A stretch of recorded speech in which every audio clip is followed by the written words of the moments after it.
हिंदी पाठशाला में आप सभी विद्यार्थियों का बहुत बहुत स्वागत है। आज मैं आपके सम्मुख रहीमदास के दोहे का ये भाग 3 लेकर उपस्थित हुई हूँ। इससे पहले भाग 1 और भाग 2 अपलोड कर दिए हैं। यदि देखे ना हो तो देख लें, परीक्षा के दृष्टिकोण से भी अत्यंत महत्वपूर्ण है। तो स्टार्ट करते हैं आज का क्लास। तरुवर, यहाँ तरुवर होगा। तरुवर फल नहीं खाते है, सरवर पियहि न पान, कही रहीम पर काज हित, संपत्ति सचहि सुजान। तरुवर अर्थात वृक्ष। एक एक कंसेप्ट को क्लियर किया जाएगा। इसके आगे आप, इस दोहे के आगे आप वेरी इंपॉर्टेंट लिख लीजिए। जी हाँ, वेरी इंपॉर्टेंट। ये कई बार परीक्षा में पूछा गया है। तरुवर फल नहीं खाते, इसके पहले तरुवर होगा। सरवर पियहि न पान, एक एक कठिन शब्द को भी क्लियर किया जाएगा। सरवर का अर्थ होता है तालाब। सरवर का क्या अर्थ होता है? तालाब। कवि रहीमदास जी कहते हैं कि तरुवर अर्थात वृक्ष स्वयं अपने फल नहीं खाते हैं और तालाब भी अपने पानी को स्वयं नहीं पीते हैं। सरवर पियहि न पान अर्थात तालाब भी अपने पानी को स्वयं नहीं पीता है। कही रहीम पर काज हित। आगे रहीमदास जी कह रहे हैं कि इस प्रकार जो सज्जन व्यक्ति होते हैं, सज्जन की संपत्ति क्या होते हैं? संपत्ति सचहि सुजान। पर काज हित, सज्जन व्यक्ति पर अर्थात दूसरों के हित के लिए, भलाई के लिए या परोपकार के लिए वे अपनी संपत्ति दूसरों के हित में लगा देते हैं। मैं पुनः एक बार बता दे रही हूँ, बहुत आराम से चलेंगी ताकि आपको कहीं दिक्कत ना हो। कवि रहीमदास जी कहते हैं कि वृक्ष स्वयं अपने फल को नहीं खाता है। तरुवर फल नहीं खाते, वृक्ष स्वयं अपने फल को नहीं खाता है। सरवर का अर्थ तालाब होता है। तालाब भी अपने पानी को स्वयं नहीं पीता है, अर्थात फल और जल का उपयोग तो दूसरे लोग ही करते हैं। ठीक इसी प्रकार कही रहीम पर काज हित, संपत्ति सचहि सुजान। जो सुजान व्यक्ति, अर्थात सुजान का क्या अर्थ होता है? सज्जन। मैं यहाँ लिख भी दे रही हूँ। जो सज्जन व्यक्ति होते हैं या सज्जनों की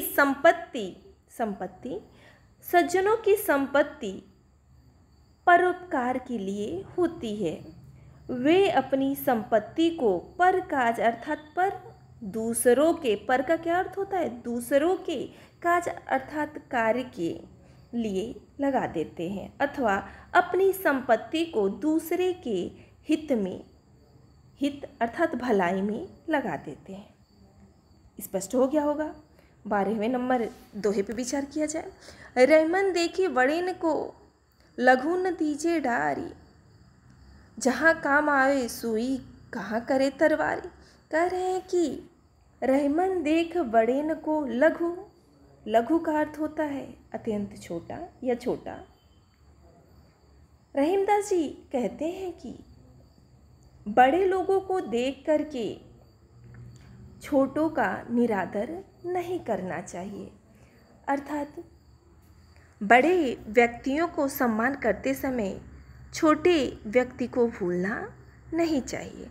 उनका साथ कभी भी छोड़ना नहीं चाहिए, क्योंकि जिस स्थान पर, जहाँ काम आए सुई, जिस स्थान पर सुई का काम आती है उस स्थान पर तलवार कहाँ करे तरवारी।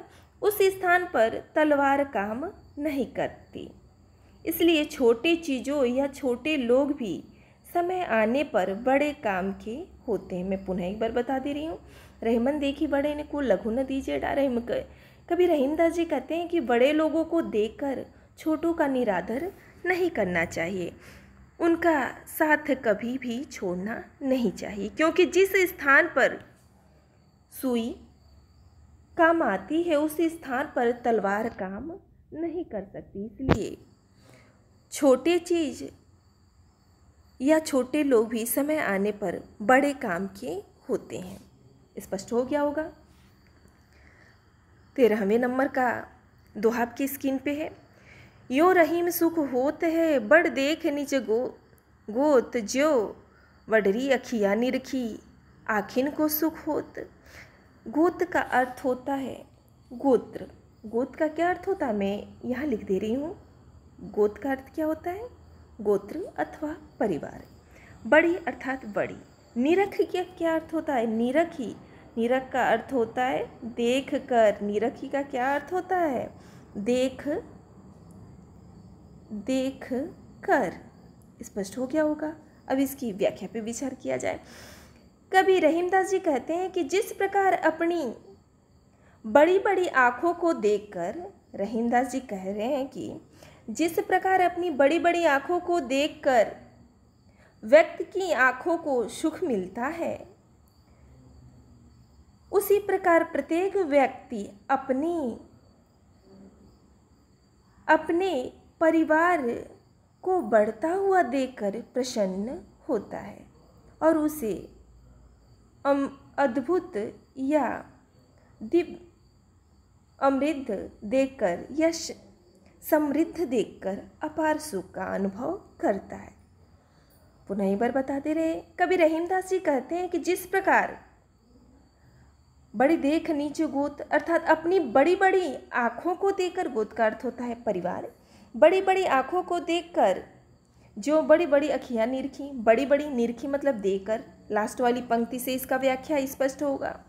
अंतिम पंक्ति से कवि रहीमदास जी कहते हैं जिस प्रकार अपनी बड़ी बड़ी आँखों को देखकर व्यक्ति को आँखों को सुख मिलता है, आखिन को सुख होता अर्थात आँखों को सुख मिलता है, उसी प्रकार प्रत्येक व्यक्ति अपने परिवार को बढ़त देख निज गोत, अपने परिवार को बढ़ता हुआ देखकर प्रसन्न होता है और उसे समृद्ध देखकर क्या होता है, सुख का अनुभव करता है। किसका अनुभव करता है, सुख का अनुभव करता है। स्पष्ट हो गया होगा।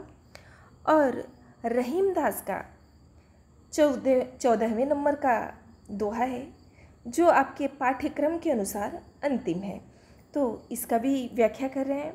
रहीमन ओछ नरनते तजो बैर अरु प्रीति कोट चोट श्वान की यूं भांति विपरीत।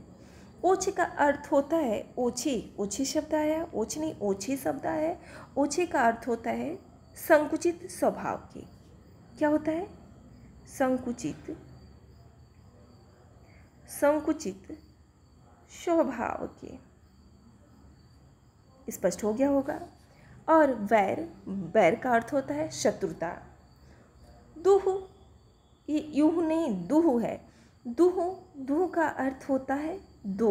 दुह का क्या अर्थ होता है, दो। और जबकि विपरीत का अर्थ होता है विरुद्ध अथवा बुरा। अब इसके व्याख्यांश पे विचार किया जाए। कवि रहीमदास जी कहते हैं कि जो व्यक्ति संकुचित स्वभाव वाले हैं उन्हें न शत्रुता रखना अच्छा होता है न प्यार करना। रहीमदास जी कहते हैं कि जो ओछ नरनते, जो संकुचित स्वभाव वाले होते हैं, जो व्यक्ति संकुचित स्वभाव वाले होते हैं उन्हें तजो बैर और प्रीति, उन्हें न शत्रुता रखना अच्छा होता है न प्यार करना, अर्थात ऐसे व्यक्ति का परित्याग कर देना चाहिए। काटे चाटे श्वान की, कुत्ता चाहे चाटे या काटे दोनों ही बातें क्या होती हैं, द्विभीत विपरीत, दोनों ही बातें बुरी होती हैं। दुही अर्थात दोनों ही, भांति विपरीत, दोनों ही बातें क्या होती है, बुरी होती हैं। अर्थात काट लेने पर घाव की पीड़ा अथवा मृत्यु हो सकती है और उसके चाटने से शरीर अपवित्र होता है। उसी प्रकार ओछे व्यक्तियों की शत्रुता, क्या कह रहे हैं, ओछे व्यक्ति अर्थात ओछे का क्या अर्थ होता है, संकुचित स्वभाव वाले व्यक्ति की शत्रुता तथा मित्रता दोनों ही क्या होती है, घातक होती है। अब ध्यान दीजिए, यदि प्रश्न बने आपके पाठ्यक्रम के अनुरूप कि प्रस्तुत दोहा कहाँ से लिया गया है, तो प्रस्तुत दोहा रहीमदास जी द्वारा रचित रहीम ग्रंथावली से लिया गया है। कहाँ से लिया गया है, रहीमदास जी द्वारा रचित रहीम ग्रंथावली से लिया गया है। एक प्रश्न और ध्यान दीजिए, आपके पाठ्यक्रम में ऊपर पहले ही लिखा होगा दोहा, जहाँ लिखा उसके नीचे अकबर के दरबारी नवरत्नों में से एक हैं कौन? रहीमदास। और रहीमदास किस काल के कवि हैं? तो किस काल के कवि हैं? ध्यान दीजिए, ये प्रश्न बनता है इसीलिए बता रही हूँ। भक्ति काल के। किस काल के कवि हैं? भक्ति काल के। स्पष्ट हो गया होगा। इसी के साथ बाड़ी को विराम देंगे। आज का वीडियो आपको कैसा लगा कमेंट बॉक्स में लिखना मत भूलें। अगर वीडियो अच्छा लगा तो एक लाइक तो बनती ही है। इसी के साथ बाड़ी को विराम देंगे। धन्यवाद।